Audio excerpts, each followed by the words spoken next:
So this guy comes out, goes into a bar with a shotgun. No, he robs a Jamaican store, gets the money, runs out. First call, we just got robbed. Guy shotgun goes into a bar. He puts $1 down, asks the bartender with his shotgun, asks the bartender for $1 worth of beer. So the bartender gives him a beer like that big, gives him the $1, kills the beer, holds a shotgun up, says "for my people," and takes off. So now we're chasing him through the street. I pick him up, and conveniently enough, it's in a Dunkin' Donuts parking lot. We surround him. He pulled his shotgun out on his cop Ruddy, and then I just started laying down fire, and he ducked down. All right, everybody, welcome back to part 2 of episode 196 on the Game of Crimes with Murph in the Morning. I'm your host, Murph.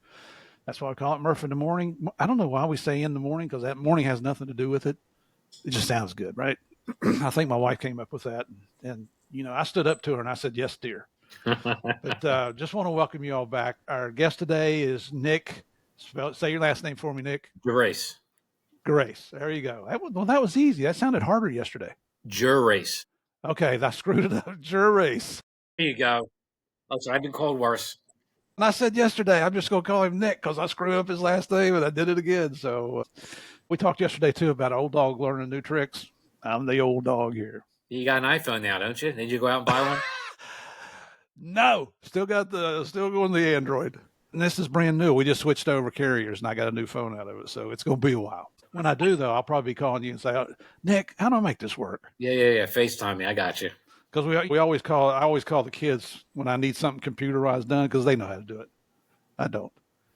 All right. So Nick here, if you remember, is a third-generation law enforcement professional.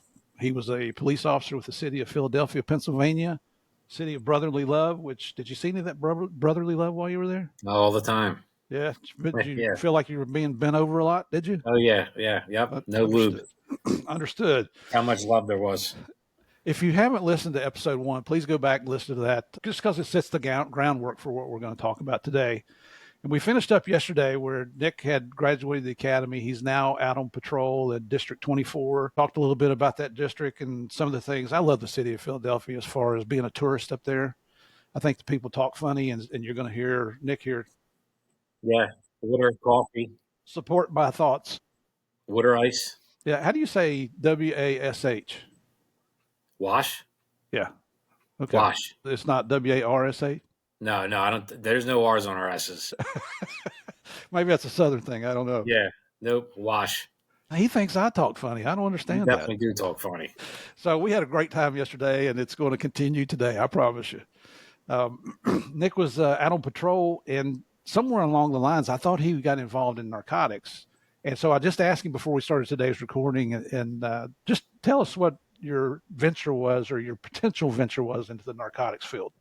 All right. So, again, the 24th District was loaded with narcotics. I didn't like to mess around with narcotics. It's an easy way to get yourself jammed up.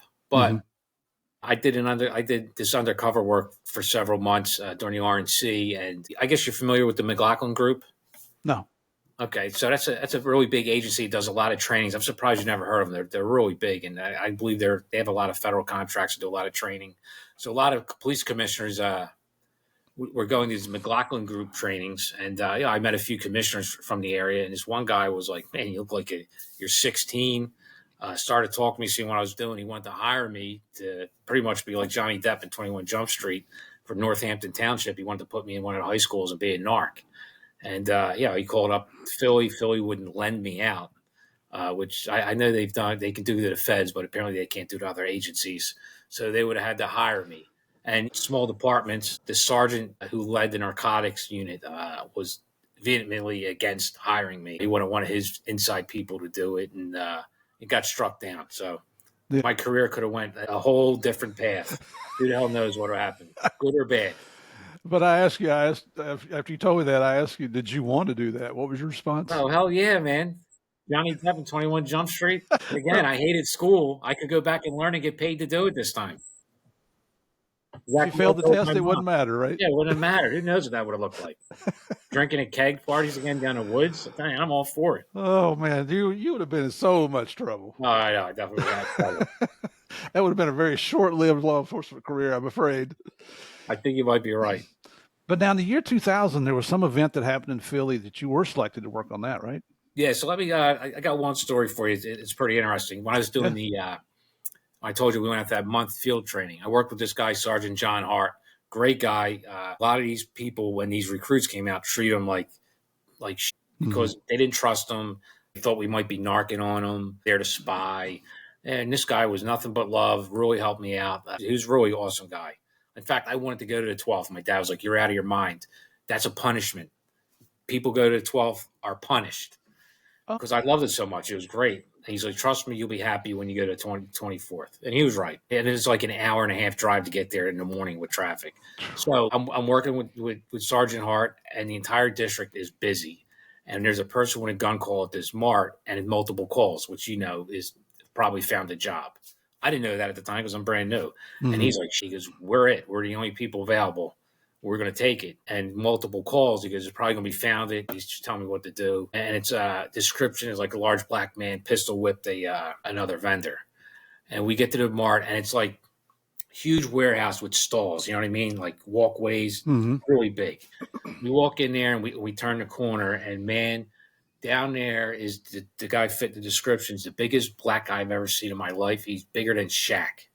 And he's supposed to be the one with the gun. And I was questioning my life decisions at this point. Like, and even I heard him like he was defeated, like, which hurt my soul. I'm like, it's bothering this dude. And he just like looked at me, and goes, "Stay confident. We're in charge. We have to go handle this." And that was the longest walk of my life, like Mm-hmm. 75 yards to the biggest man in the world. And you know what? I learned right there. Don't judge a book by its cover. Nicest guy in the world. He was awesome. The Yeah. shopkeeper that allegedly got pistol whipped was the one with the gun. Really? Yep. Yep. Nicest. And I thank God that was the nicest guy in the world. Let me tell you, Yeah. he would have did some serious damage. That guy was humongous. And I was scared. Wow. Yeah, that was my first. I was like, do I really want to do this job? Like, what the hell did I do get myself into? That is so true, man. That Yep. you just you misread situations. You try not to, Yeah. but you do. Yeah. So it's a good learning lesson. And then an old salty lieutenant from Vietnam says he knew my dad, and he was not happy that he had to ride around with me. Yeah. But he was kind of, I guess, because of my dad, he was kind of polite. And he goes, "Let me give you some advice I normally don't give people in the police department." He says, "The toes you tread on today might be attached to the ass you kiss tomorrow." He was right. I've watched that in the police department many times over. That's a pretty profound statement It is. and It 100% is. true. It's 1% true or 100%. You know, not that I'm kissing asses, but you better watch out. The person over might be your boss. It ain't about kissing asses. Yeah. I'm sorry for cursing. I got to stop. Well, we'll dock So you part of your pay today. there you go. So we'll fast forward. I'm I got a few months on now. I'm feeling myself. Things are good. I've done a few narcotics arrests. I'm just trying to fit in, and I'm taking a little bit of each cop I work with and seeing where I want to go with this. Mm-hmm. And I was kind of at that point. I was a little bit interested in narcotics. I was making a lot, some narcotics arrests. Nothing great. So I get called down to internal affairs, and I'm like, "What the hell?" And I'm in this office with a couple other cops I don't recognize, and they walk in like out of the movie and just throw down a thing of pictures.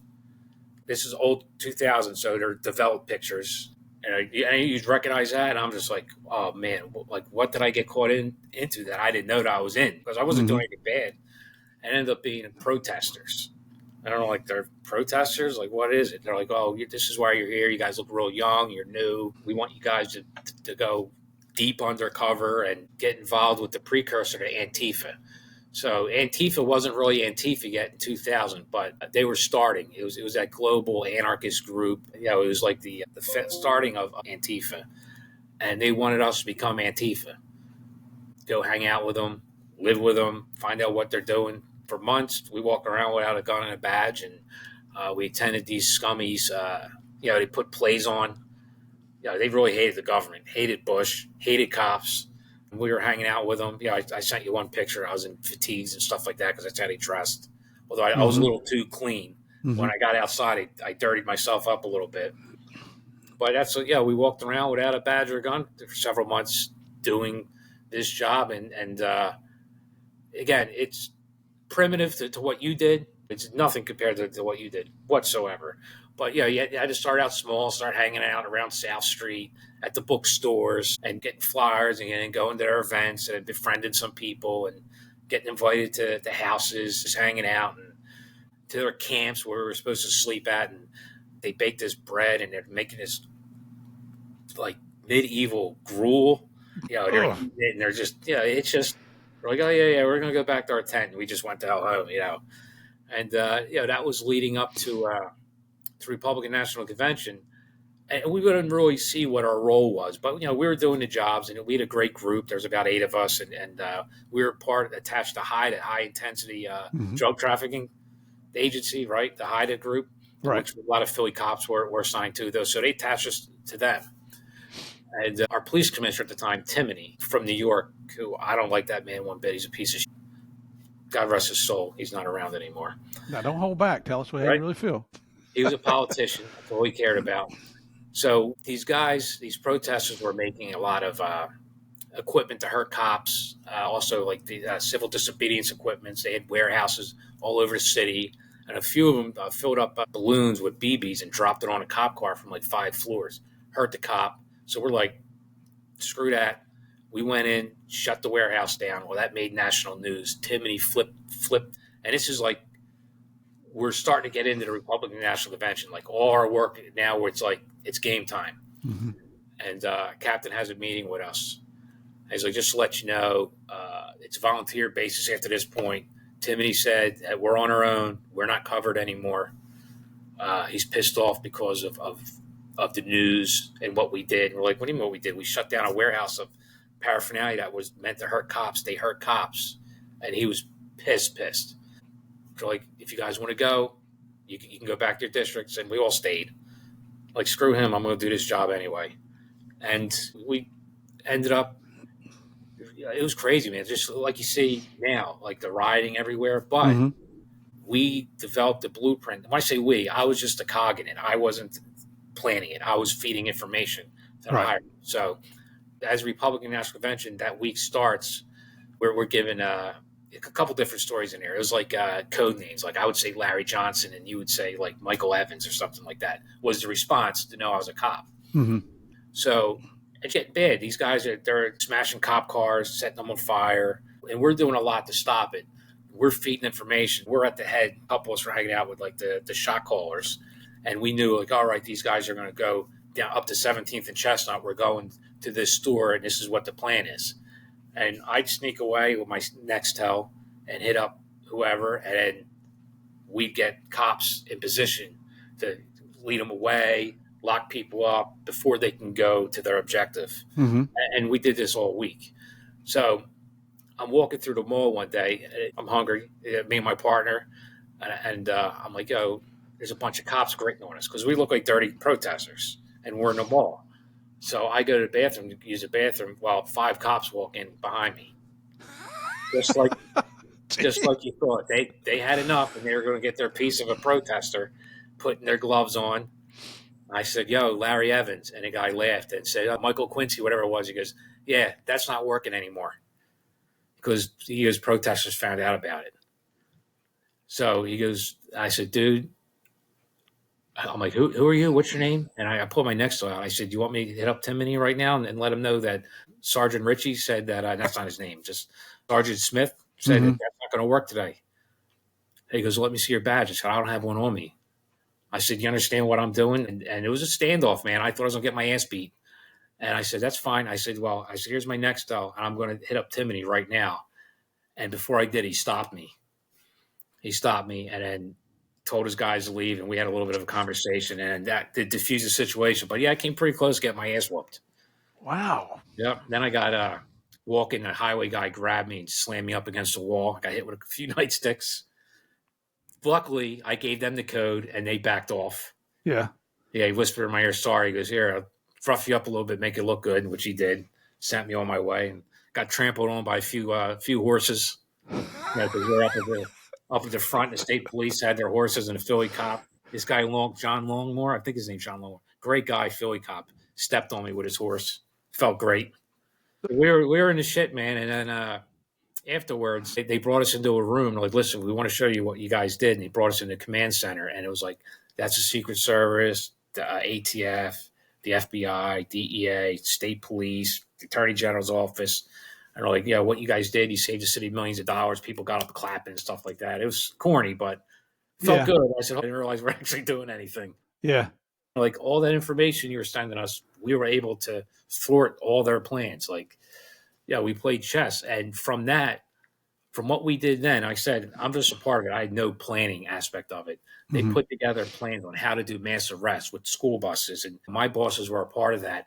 And they had this plan of riots and protesting. And it's worked for decades. We taught Seattle. We had representatives go to Seattle on how to handle mass protests because that was really big in the 2000s. And a lot of cities across the country looked to Philly. And it was hurtful during the George Floyd riots, like all the work we did.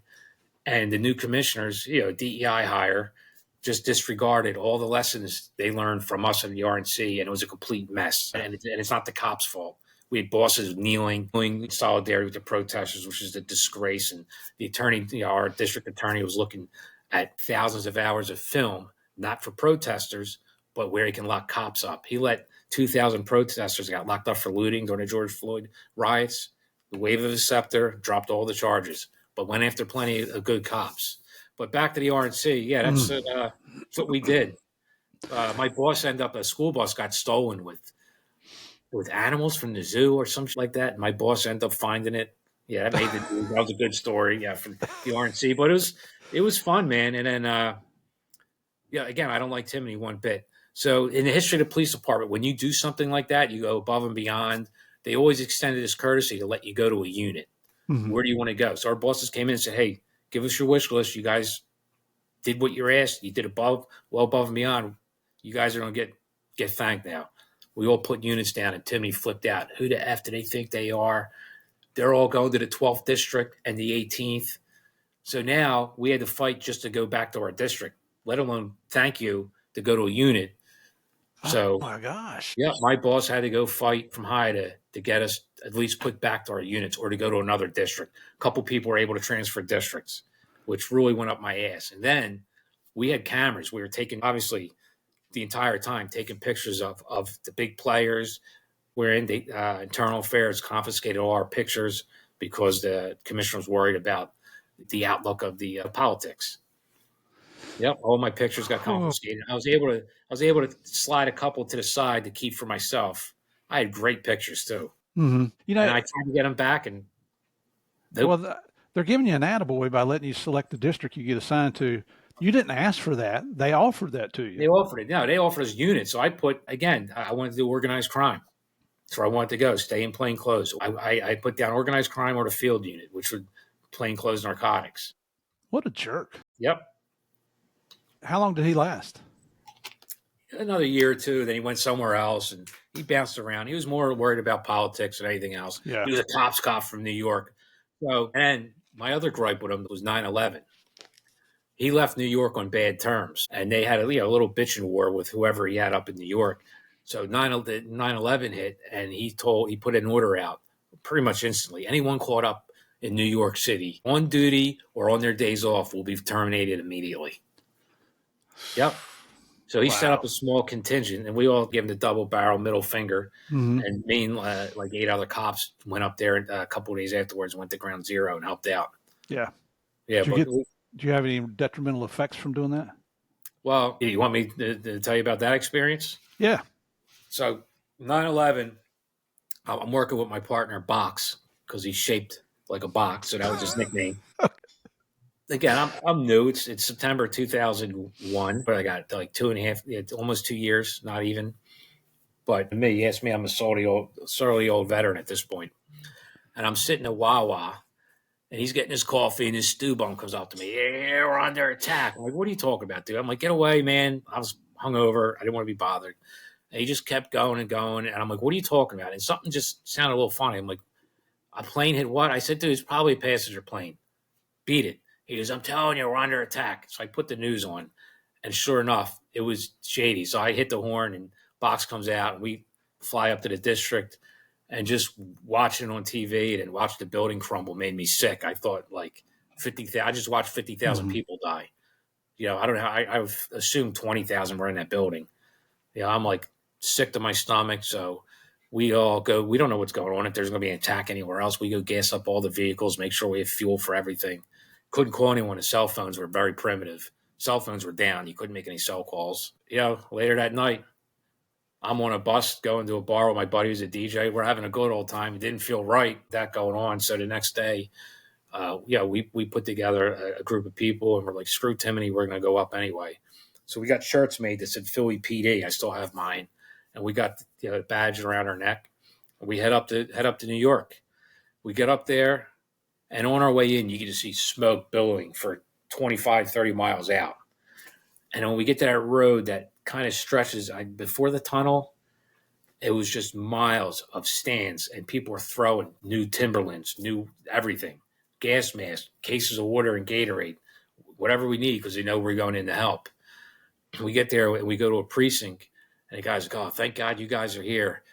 He goes, "How many of you are you?" All right. He goes, "Listen, you and you, I'm going to need you to go walk footbeat, blah, blah, blah. Get your uniform and swear in." We're like, whoa, whoa, whoa, whoa. Like, we're here to go to ground zero. Timony said if we're caught in uniform, or if we're caught up here, period, we're getting fired. I can't put a uniform on. He goes, and again, he had some choice words for Timony. Yeah. He goes, all right, I'm going to get a wagon together or a van. I'm going to get you guys down to ground zero. So 2 crazy ass cops pick us up, and we're going down the wrong street the wrong way, flying. And this is like normal traffic. We're terrified. Yep. Laughing and scared at the same time. Drops us off. Like, you guys are going to have to go down the subway, take it over to whatever street, come back up, and there's a checkpoint there. If the National Guard's there, walk away, go to this other checkpoint because the National Guard wasn't letting anybody in. He goes, find cops. The NYPD will let you in to help. And so we get down the subway, and they let the police academy class out to help. Mm-hmm. We got these rookies that were just sworn in. And he comes over to us. He sees our badges. Our badges are similar to NYPD. He goes, "I need help." And I'm like, "What's wrong?" He goes, "Well, I just got grabbed. There's a suitcase over there, and someone told me an Arab guy left it there. What do I do?" I said, Mm-hmm. "Well, call your boss. Yeah. Call your boss." He pulls his cell phone. I said, "Not your cell phone. Go use the payphone. You got change?" He goes, "I got change." I said, "All right, call your boss." And I go walking up the steps. He goes, "Where are you going?" I said, I'll wait here." So he calls. And I hear him go, "Yeah, boss, there's an Arab guy left." He goes, "But what? You want what? You want me to? But?" And he puts his head down, hangs up, looks at me, and he goes, he wants me to open it. I said, "All right, let me know how you make out." And I start walking. I said, "I'm going to pop, dude. Give me a holler when it's open." Mm-hmm. He howled up, "It's fine. It's just closed." I'm like, "All right, good luck." And we moved on down to ground zero, and we were there for the entire day. And one of the things that really struck me is one of the emergency service guys didn't have a mask on. And he goes, "You're wasting your time." And boy, he was right. He says, none of these masks are graded for this shit. He goes, "Anyone down here," he says, "we're all going to have cancer. The death toll is going to rise in about 10 to 20 years. A lot of people are going to die from this." He goes, "So those masks ain't doing it." He goes, "You want to leave it on and make you feel better about yourself? Go ahead." And he was right. Mm-hmm. He was right. And then I ran into the only woman killed, Maura Smith, I think her name was. Her partner was just freaking out, helped me find her. I know she's there, helped me find her. I don't know if it was her husband at the time. And it was terrible, man, walking around. And you had the pictures at the church of everyone who's missing. At this point, it's 2 days later. You're not finding many survivors at this point. Yeah. It was, we went up for meetings. This was quite a while after 9/11. We went up to do some meetings there at the DEA office in New York City. And at the end of the day, the guy said, "Hey, and I had some state and local guys with me from Atlanta. I was an ASAC back then. And they're like, 'What is it you guys want to do?' And I said, 'These guys want to visit ground zero.' I said, 'Not a problem.' So this was probably 6:00 in the evening. So they said, 'Give us just a few minutes.' And they come and get us. And they said, 'Hey, we got some cars downstairs waiting on you.' So we go down, and it's some plain unmarked NYPD cars, the old Crown Vics, and they had their sirens tied into their horns. And so we take off, and it's kind of still rush hour traffic. And every time we'd come to a stop, they're hitting that horn. Doot, doot, doot. People are moving out of the way. And then we get to where traffic just, stops. So we'd go drive up on the sidewalk. And I'm thinking, dude, this is the way you do it. But we got down to ground zero, and they had built that walkway, that wooden walkway, with all those pictures and all those messages. Let me tell you what, when you see that, if you didn't tear up, you were a cold-hearted son of a gun. Yeah, It was just heartbreaking. Took me a long time to be able to talk about it or look at any 9/11 stuff. I wouldn't watch it. Gets my old age of getting soft. I would definitely get water in my eyes. Yeah, absolutely. And then they had two Port Authority cops took us into their trailers. That's what they were using as offices now. And they were there for 9/11, and they spent about 2 hours just telling us everything that happened. There's times when you just got tears running down your cheeks because it's such a horrible event that happened to our country. And that 2 hours seemed like you were there 15 minutes. I mean, it was just captivating. It was listening to it's the fact that law enforcement and first responders were killed in this trying to help others. Yep. Yeah, it was a war zone, man. I mean, we walked by twisted fire truck that was just twisted up like a pretzel. Papers. There's billions of papers everywhere. Yeah. Everywhere. Did you have any long-term effects from working down there? We were only there for 16, 18 hours. Someone reached out to me recently and said, I need to go get checked, even if you're there for 2 hours during them first few weeks, especially first couple of days. He goes, you need to go get checked out, which I plan to do, but I don't think I have anything going on with it. Okay. And then from there, my next terrorism story is I pull up on a bunch of Arab guys in the 24th district. We have a pretty big port. Philadelphia has a big commerce port. And I believe we had the biggest Navy yard in the country at one point. It was very instrumental during World War II. And we have a lot of oil refineries in my district. And these Arab guys were out. They had schematics, taking pictures. And this is probably summer 2002. Yeah, probably summer 2002. And, I stop them, confiscate their shit, call it in, and then, radio comes over. Don't go anywhere. I was going to bring them into the district. And they're like, don't go anywhere. Someone's going to come meet you. And like three black SUVs show up, all blacked out, guys in suits. Comes out, they take my 48 book, took everything out of my car that I had to do, the maps and shit, and took all four guys and left. Never be seen again. Never be seen or heard of again. I wonder if Guantanamo Bay was in their future. Yeah, I don't know, man. That was it. Puff. I had no activity. I'm like, what do? I had something. Wow. Yep. That was that just post 9/11? Yeah, it's 2002. So I believe summer 2002. I might have I think it was definitely summer 2002. Trying to remember, it was my first or second time in D.C. First time I was assigned to special operations, then I went up to a couple of their other offices years later. But anyway, where I lived out in Virginia, my office was at that time it was in Merrifield, the section called Merrifield, which is, I think it's Arlington County, or maybe Fairfax. Anyway, so I had a G car, a government unmarked police car. If you shot through the airport, there was a way that you could do a U-turn and come back down, and there was a free road that paralleled a toll road, and that way you didn't have to pay the tolls. And if you had a police car, you just flash your lights and they're just wave at you. Well, I'm getting ready to go up on this ramp, and there's this car that's blocking the ramp, and so I stop behind him, and he's taking pictures of the ramp. And so I follow him on up to the top. He's taking pictures left and right. This is the entrance to Dulles Airport. Okay. And then I watch him. He goes across the bridge. He stops and takes pictures of everything there. Then he comes down the ramp, and I'm thinking, what the hell?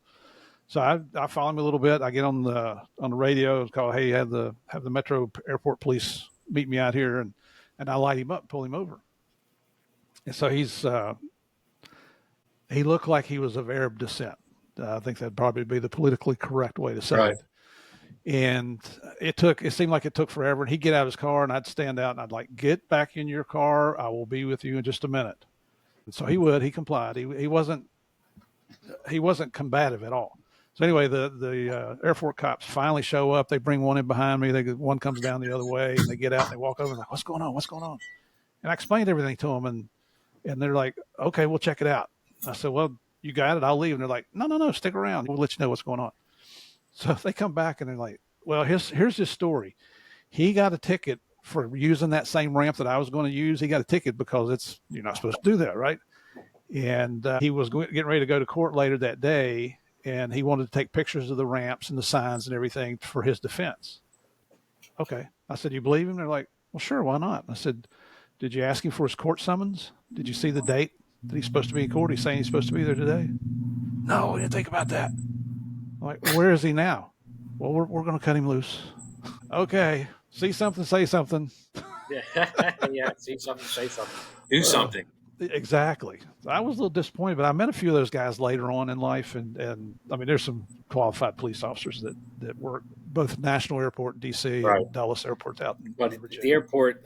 One thing I would touch on before the state of America after 9/11, because 2000 it was left not as crazy as it is today, but it was bad. Yeah, sentiments towards police was not good. Mm-hmm. Again, not as bad as today, but it wasn't great. And then it was post Rodney King was still brought up. It wasn't. It was only 6 years after that, so that you heard a lot of that still, and a little bit more video cameras more abundant, so you would catch some shit. And even when you're making lawful arrests to civilians, it looks like you're hurting someone. No, they never tried to handcuff a 100-pound girl who don't want to be handcuffed. It takes 3 grown men to do it without hurting them. Might look like we're hurting them, but we're trying not to. We're trying to cuff them. After 9/11, like even up in New York, everywhere we went, people cried, hugged us, clapped. I mean, it was almost embarrassing. But everywhere we went, people were thanking us. And even in uniform down in Philly for several months, we love you guys. Thank you. Like we became heroes again. Yeah. And didn't take long for that to stop. No. It went back the other way. But the pendulum swung real far right, real quick. And again, we can get into the weeds with that, with George Bush and the Patriot Act, and a lot of that shouldn't have happened and led to where we're at today because of that swing. Mm-hmm. But it was nice to see the law enforcement get its kudos from people and get the respect back, even for a little bit. And not just law enforcement, but the patriotism that you saw from everybody. Then there were every car had flags tied to their antennas. You go across the bridges, the overhead bridges, you'd see American flags hanging off. My mom, we were driving somewhere together, and I believe like our car dealership had one of the largest flags in the country, if not the largest in the state. Mm-hmm. And my mom's like, "It's eerie without any planes," because we live next to an airport. I said, "Yeah." She goes, "Yeah." I said, "Yeah, it is." And we see the big American flag, and she goes, "It looks different, doesn't it?" I said, "Yeah, it does, Mom." That's exactly right, man. I mean, yeah. You can just talking about it and reminiscing about those days. Your patriotic pride just starts to grow. Sitting here chit chatting about it. So, and I don't want to go too far into this, but you had a life altering event on the police department. Yeah. So, well, how much time we got? 15, 20 minutes? Yeah, we're good. All right. So, my career from there is just running and gunning as a cop, man. Yeah, it's a shame. Too big, 24-year-old. I was bored. You just get disenfranchised. Mm-hmm. You're disgruntled because now I got 5 years on and I know what's going on. I was the guy you would come to if you wanted to do something the correct way, or you wanted to get around the rules. I knew the rule book inside and out, and guys with 20 years on would come to me. Guys just starting would come to me. Like one guy's like, "Man, the car's a little dented, scratched up." I said, "All right. What do you want to do? Do you want to do it the right way, or do you want to go home today and not be dinged for a car accident? You want to go home?" I said, "Go see Javier, be in Indiana. Let him know I sent you. He'll pull the dents out for you real quick." And that's what we did. You can call me at 2 a.m. and say, "I need 1,000 pair of pink and purple polka dot boxers." And by 6 a.m., I'll have 1,000 pair of pink. Yeah, that's the kind of guy I was at that point. The man with the hooks. Yeah. So I was just like, screw this, man. I want to go be a cop on the beach. And I left. I bounced. I went to Florida. I went to Hollywood, Florida. So and at that point, it's 2004. I'm living in $1 million house in 2004, living with a friend of mine. I pulled my pension out. I'm partying like a rock star. I got like 45 grand in Miami. I'm popping bottles. I had a Swedish bikini team around me one night. It was a great time. But I was going to kill myself. And I was missing my parents. And the day they called me, like, "All right," Hollywood's like, "All right, I know it's you waited 3 months, but here it is, come on in." And I was like, "Yeah, I'm in the airport, I'm going home." So Philly had a thing where you have a year. If you leave, you have a year, you can come back, no questions, good to go. And of course, I'm a trailblazer.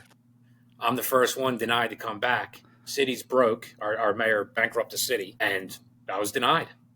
I couldn't believe it. And me and a couple other cops couldn't come back. So now I'm working in a factory, right? Standing up wiring, which was great money. The guy loved ex-cops, and he paid overtime. I was making like $1,700 cash a week at this factory. So I'm not hurting for money, but it sucked. Yeah.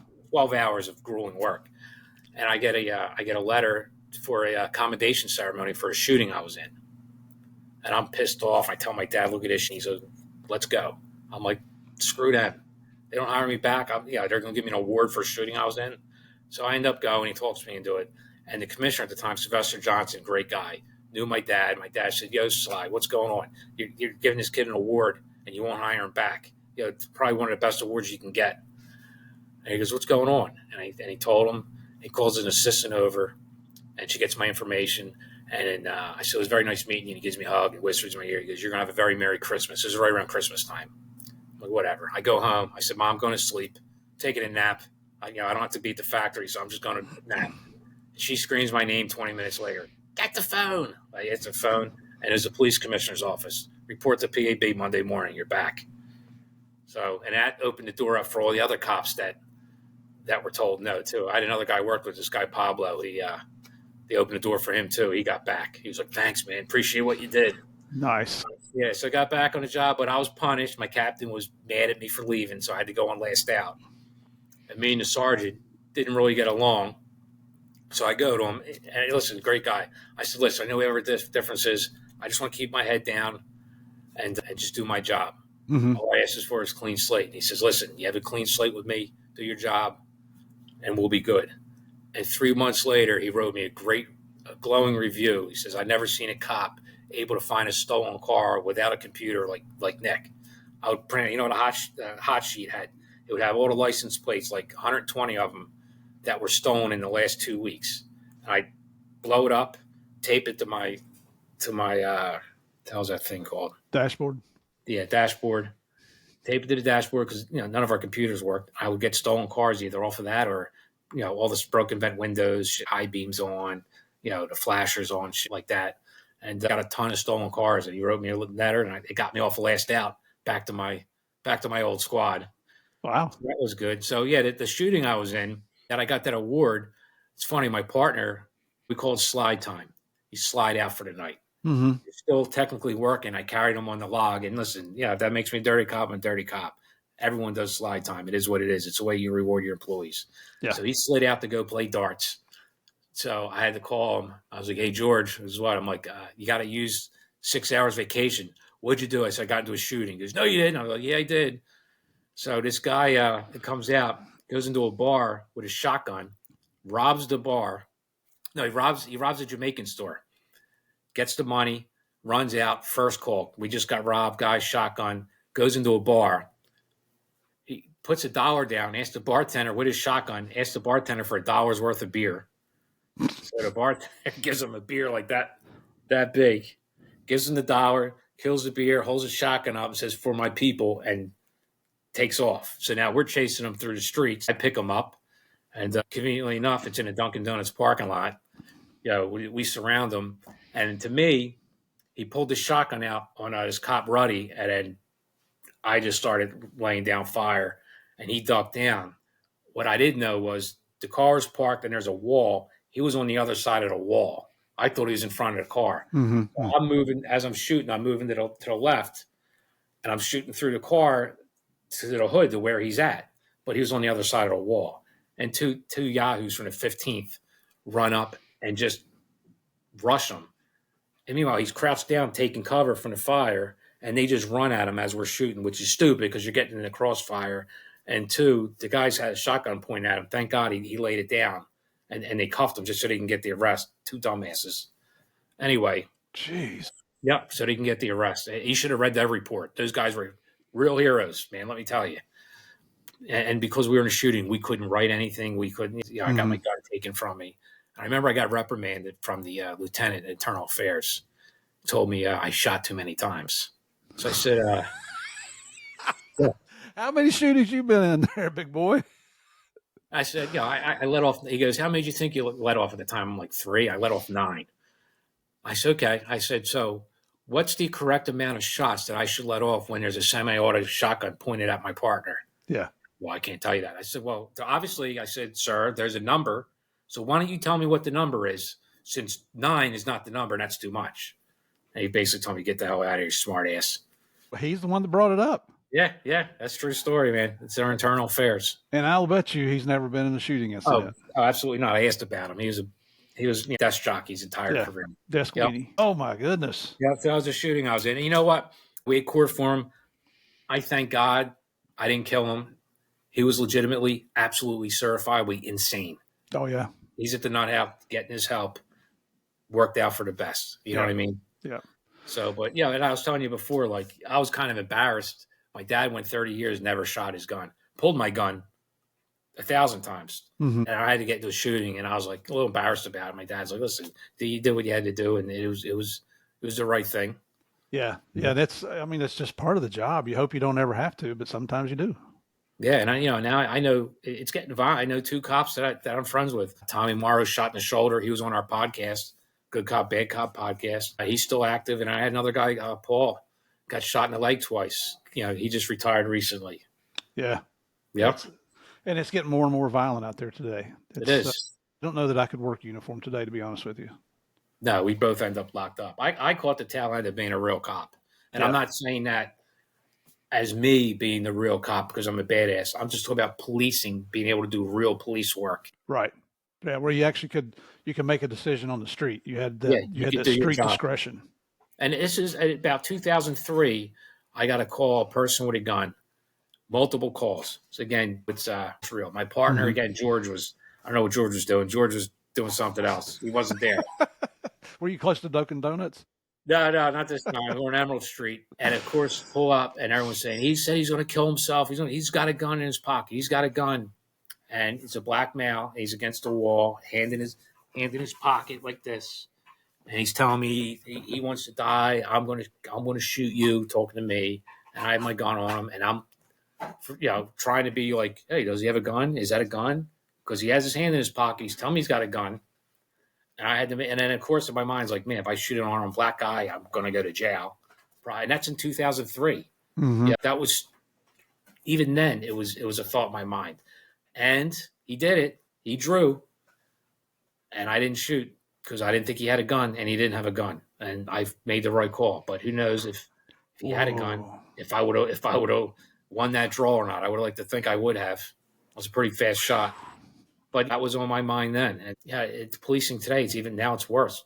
Now what are you going to do? Now cops are getting killed because they're afraid to shoot. Yeah. So you leave the department early, right? Yeah, I ended up leaving. I got injured on duty. I took an inch of my collarbone out. The shoulder hasn't been the same. And they don't let you work the desk. You have to be able to go in the uniform and be a full cop. So I ended up retiring, which is for the best. It's worked out well for me. I got in security. I go from being cop to working for $11 an hour at a hotel for a year so I can get some kind of security manager. Oh, yeah, it hurt, man. Yeah, especially running into friends. Oh, what are you doing? I'm hotel security. Yeah. Aren't you a cop? I was. Not anymore.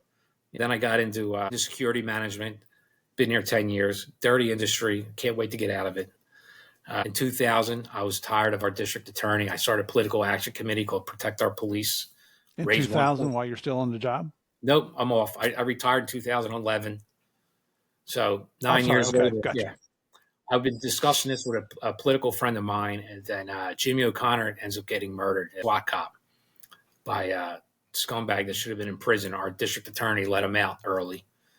And I was already in the works of doing this political action committee, and that kind of pushed me over the edge, and I went full steam ahead and ended up raising $1.4 million. And it was to help get pro-police officials elected at the state and local level. I told you before, we had 270 candidates apply. We endorsed we had like almost a 60% success rate. We endorsed like 123. We had almost 70 or 65. Got 15 states elected. We helped qualified immunity stay in New Hampshire with all the state reps we helped get elected up there. So that saved qualified immunity. One of the things I'm most proud of. And we spent $500,000 in Philly trying to get this scumbag Larry Krasner thrown out of office. Didn't work. If I could have done it over, I'd do it a year early and do an education campaign trying to explain to people how the district attorney really affects crime in the city. Mm-hmm. because there's a real disconnect between the citizens and what the district attorney really does and how his policies are really affecting Philly. And I could say today there's 24, over a dozen, maybe 24, maybe more people would be alive today, which is a staggering fact if Larry Krasner was never the district attorney, one of them Mm-hmm. being a cop. It's staggering. So we lost that race, disbanded the political action committee, which hurt. Really wanted to get that bastard, but he's up for re-election, and we got a strong candidate, Judge Dugan, going against him this May, and I hope it's going to win. He's going to win. I feel pretty confident about it. Then I started a podcast. I had this podcast of mine, Protect Our Police Pack, which is my logo here. I wanted to do it with a criminal. And I've had this on my mind for 3 years. Couldn't find the right person to do it with. And I ended up watching this documentary, The 7-5, and I'm like, that's my guy. Never envisioned the criminal being a former cop. So my partner is a dirty cop. He was a complete scumbag. I did 12 years in federal prison and turned his life around. He's helping cops in suicidal situations. I've seen the help that he's doing with mental health, mental awareness. He's doing the right thing. He's turned his life around. He's a big ego, Mike Dowd, but we're doing a great job on the podcast. We got a lot of great guests. We're having a good time. We're in the top 15% of all video podcasts on Spotify or Apple, Rumble, YouTube. And check us out, goodcopbadcoppodcast.com. And it's a lot of fun, man. I love podcasts. I love doing this. We just blew through 2 hours like nothing. We didn't really talk about anything. Too busy. It's just two cops to tell war stories. And I want to back up just a second. When you had your pack running, and I just want to I read this out of an article that came out of the Washington Times, and this just lends perspective to what you're trying to do. And you're talking about Krasner, and that's the district attorney, right? Yep. For Philadelphia. So in 2017, I'm going to read this quote for quote right out of the paper. In 2017, the year before Mr. Krasner took office, 97% of Philadelphia's homicide victims were black, according to crime statistics. In 2020, 3 years later, when homicides jumped 40% from the previous year to a near record 499, 86% of the victims were black. So it jumped from 79% to 86% under Mr. Krasner's reign. Blacks are also disproportionately victims in shootings last year. While blacks comprise roughly 44% of the city's population, 84% of the victims in Philadelphia's 2,236 shootings were black. This is according to police figures. And then jump down 2 paragraphs. While Mr. Krasner sharply reduced the number of incarcerated people in Philadelphia, the percentage of incarcerated people who are black ticked up, which seems in direct contrast to what he says he's trying to do. He's full of shit. Let's see. I thought there was one more section here. And this is, I guess, what I'm trying to get to. Who financially supported his election? George Soros. Who is? One of the most evil men in the world. He's a billionaire who, for fun, as he said, collapses small countries' economies. That's one of his hobbies. And when he was a teenager, he was the happiest times of his life were leading the Nazis to Jewish people. He was Jewish, but he's an atheist now. So when they throw out that bullshit of anti-Semitism because you bring up George Soros, well, he's an atheist. Can't be anti-Semite if he's an atheist. Unbelievable. And he has his own PAC, Political Action Committee, the Justice and Public Safety PAC, which if you don't know anything about this guy, look him up. Listen, kudos to him, man. He caught us sleeping at the wheel. He's been destabilizing our country through the criminal justice system with these radical district attorneys across the country. I was one of the first people to highlight that and bring that out. And that's what the PAC was supposed to bring out, a blueprint on how to beat them. But just people didn't care and didn't show up. Only 17% of the electorate showed up in Philly to vote on that race. No one's voting Republican. So the race in Philly is the primary. Whoever wins the Democratic primary is going to get it. But yeah, so I had 2 ethics violations, which that's on me. I was a day late filing my reports because I've never done it before. I'm not a politician. Making sure everything was correct. I was a day late. I got fined a couple $100 or something like that. So Krasner, when he talks about me, because he loves me, would like to say I'm unethical, my ethical violations. Meanwhile, he's breaking laws. He should be criminally tried. His PAC, which is against the law, was paying the salary of all his campaign staff, paying for the building they were in, Like, that's criminal. That's not missing a day of reporting. Mm-hmm. I reported a day late. He's conspiring events with the coordinator, which we call him Talcum X, the fake black guy. The hell's his name? Give me a second. I'll pull it up. Yeah. You'll know who I'm talking about. Sean King, Talcum X. No, he was in my... That's who to him? Sean King was running the Real Justice PAC. So he's coordinating events with Krasner, campaign events. It's against the law. And they got fined $30,000. That's it. But that's not an ethics violation, though, is it? No. Oh, no. That's completely unethical. That's criminal. It's a lot different than filing late. And then I had stooges in the Inquirer. I'm a private citizen. I guess I'm not, because I stepped out on the stage, which I had another person doing this with. We had a falling out. He left. So I ended up being the face of it. I always want to be in the background. So I had to step forward and do it. And I was on Fox and OAN and Newsmax a lot. And I became a Fox contributor. But I had this guy pretty much insinuating I was stealing money, enough to where if I wanted to sue him for slander in the Inquirer, I was pretty close to being able to do that. I spoke to a lawyer and could have done that. Mm-hmm. There's only one line about Krasner with his ethics violation, but there's 16 articles about mine, about reporting a day late. Wow. Where all my money's going to is ridiculous. Every dollar we took in was accounted for and where it went. Out of curiosity, does the Philadelphia Police Department have a union? Yeah, we're I think we're the second largest police union in the country, Lodge 5. Have you ever thought about being part of that panel? I was at a meeting last night. There's a lot of internal strife going on right now. Yeah, I don't want anything to do with that. Okay.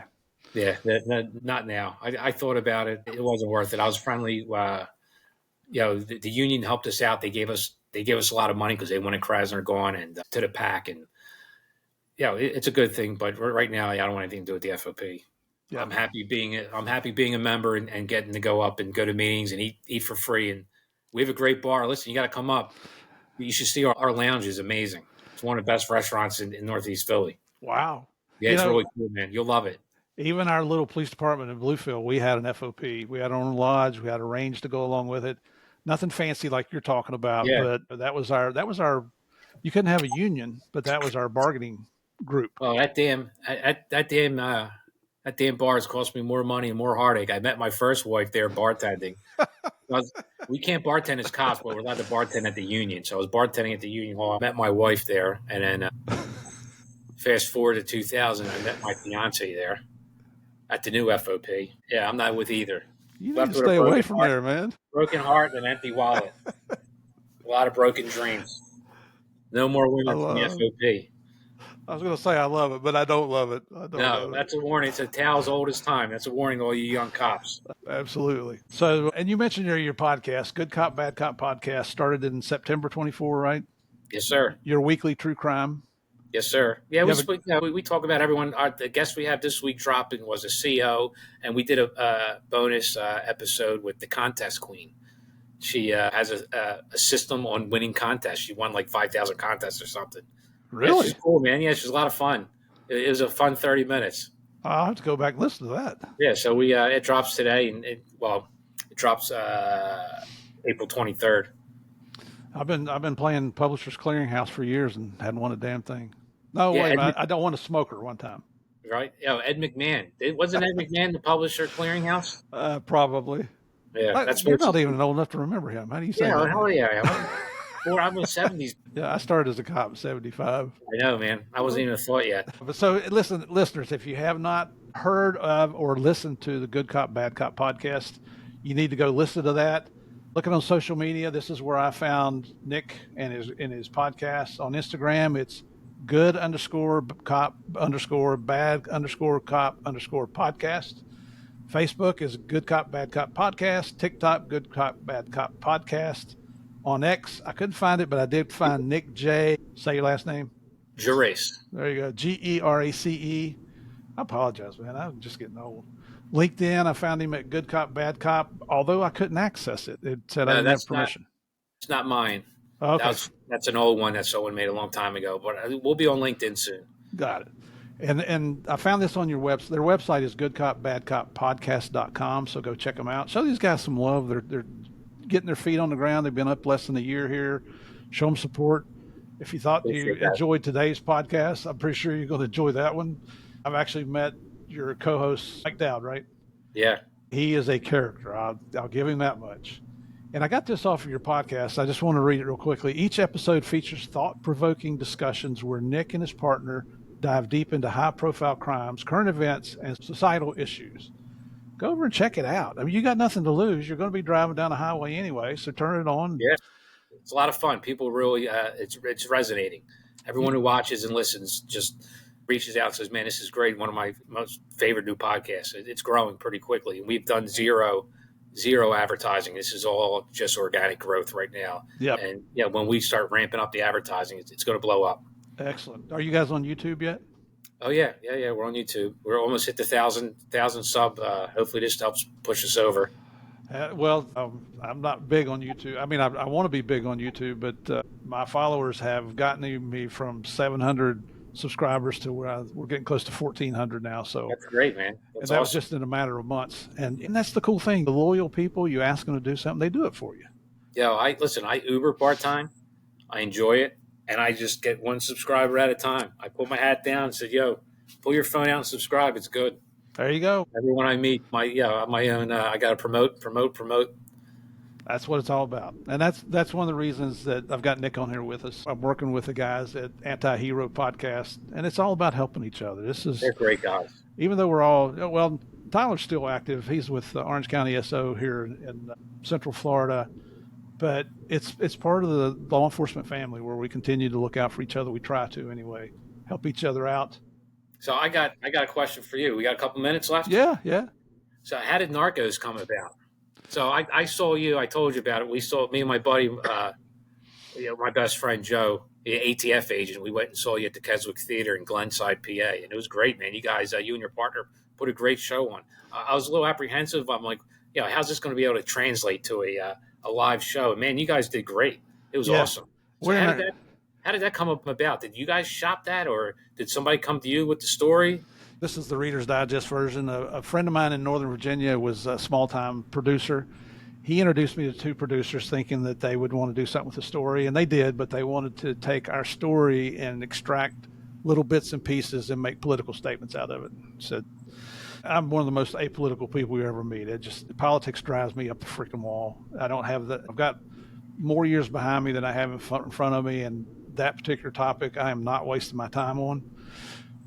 And some people might argue with it because sometimes I do get a little political. I try not to, though. Anyway, turned them down. And so about a year or so goes by, and a retired Marine called me that we'd worked with in South America and hadn't talked to him in 20 years. He said, hey, there's a producer in Hollywood wants to talk to you guys about your story. And I said, we've been down this road twice.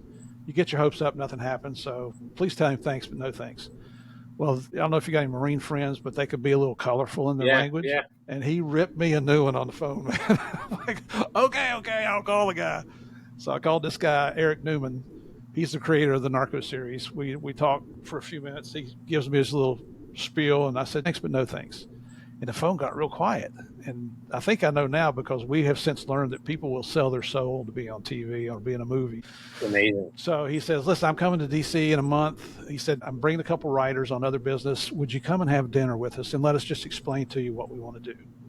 And you'll understand this, Nick. I'm thinking, this is going to be a free dinner at a really good restaurant. Yeah. Yes, I will go. And it was. We went to a French restaurant.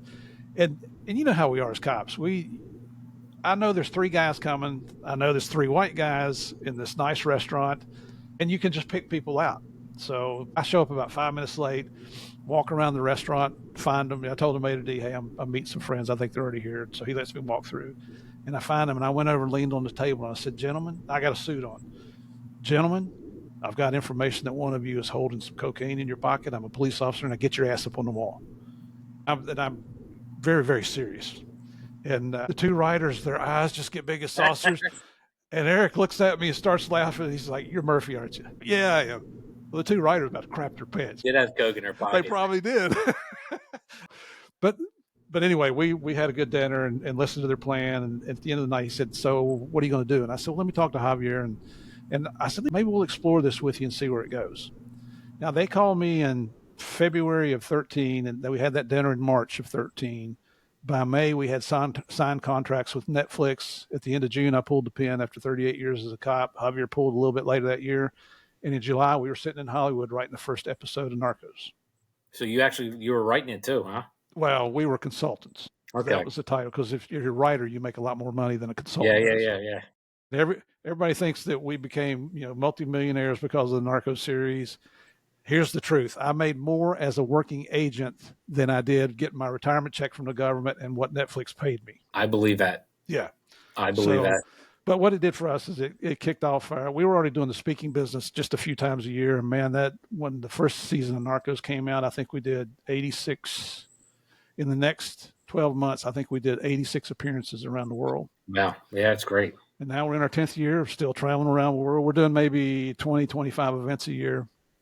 So a lot of law enforcement conferences, a lot of corporate events, been on the college, university circuit, all that stuff. But that's as far as I'm concerned, Narcos is only the first 2 seasons when you guys are in it. Yeah.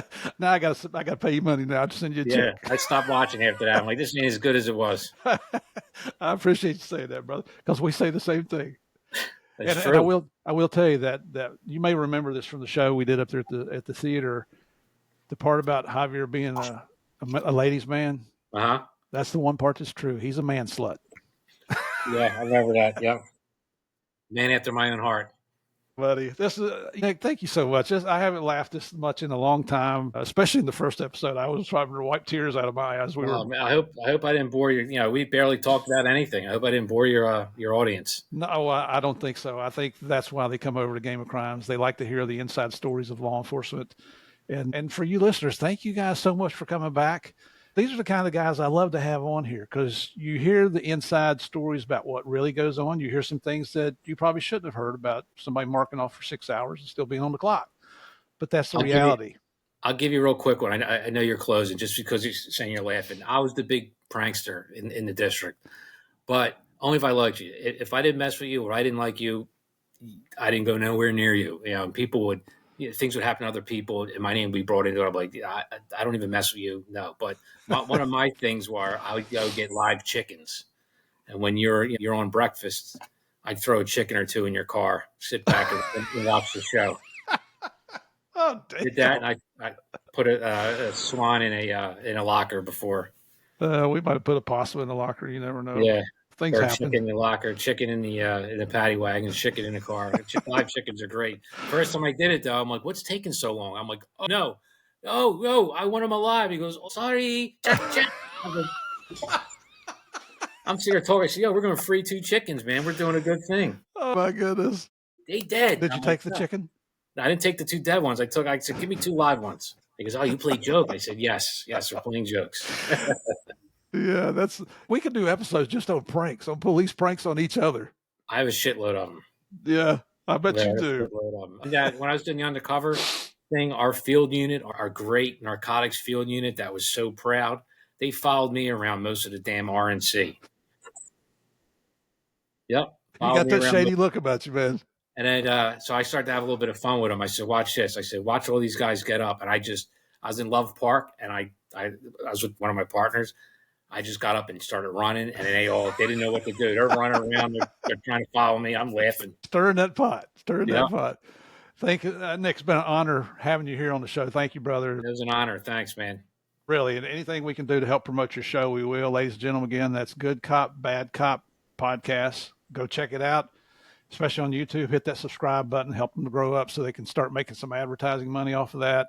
That's how you grow a podcast. If you break down the amount of hours that you spend doing a podcast into an hourly pay, it's not $1 an hour. It's amazing the time that this takes. No, I've lost a lot of money. I haven't made anything yet. So hopefully that'll start coming. I want to be able to do this time next year full time. There you go. So for all our loyal listeners, thank you again for coming back every week. You folks keep me motivated. You're the reason I do this, and my love for the law enforcement community and the heroes that are out there, to include our military and our other first responders. And I bring a bad guy on here occasionally just so you can hear what that side of the story is like. You seem to like that, and I'll continue to do it. But I know why you keep coming back. And you hear me say this every week. You come back because you enjoy playing the biggest, the baddest, the most dangerous game of all. And what's that game? It's the Game of Crimes. Yeah. God bless everybody. We'll see you next week. Nick, thank you so much, brother. Thanks, man.